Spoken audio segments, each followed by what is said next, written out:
סיפור קצת יותר חיובי ואופטימי. הילד וודלי מהאיטי יצא היום מבית החולים אחרי ניתוח הלב המורכב שעבר. כתבנו רועי קץ ממשיך לעקוב אחרי הילד שמעכשיו הוא לא רק בריא, גם מפורסם. הוא יודע לשיר. כן, תכף נשמע. Il a chanté Pierre Jacquet, dormez-vous. Vous chantez encore. Tonton Bouki, comment t'as de nous? Tonton Bouki. Plus fort. Tonton Bouki. Ouadou, leva pro batambo. הנס הרפואי כבר שר.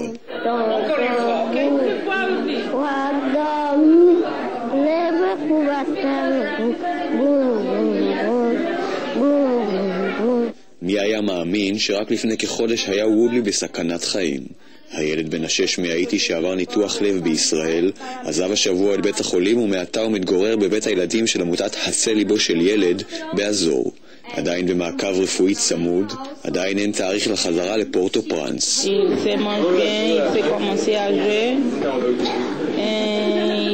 Il dort bien, il mange bien, tout va bien. Oui, il boit bien, tout va bien. And this is Anselmo. He's from Angola. And he also had a surgery a while ago. He's 12, and he loves Michael Jackson. He's outside. We come from Romania because he has no chance to live, only here.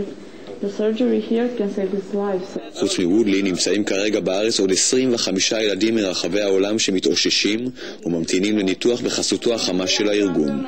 ילדים נוספים מהאיטי אמורים להגיע בקרוב. I'm okay, but now I feel some cold. I don't know, but I'm okay. Yeah, my operation went well, and I'm now okay. This lady is very nice. Yes. ובזכות הסיפור של וודלי בעצם הוא סלל לנו את הדרך לפתוח את הקשר הזה עם האיטי, ועכשיו צריכים להגיע עוד 5 ילדים שוב לטיפולי לב מצילי חיים בישראל מהאיטי. How you doing, Woodley? I don't know, I just want to pick it up. Nice to meet you. וודלי הפך לא רק לילד בריא, אלא גם למושא להערצה. רוצים להצטלם איתו לא רק בני הנוער של תגלית שהגיעו היום לבקר אותו, אלא גם אנחנו, התקשורת. ישראל, good job. לגמרי.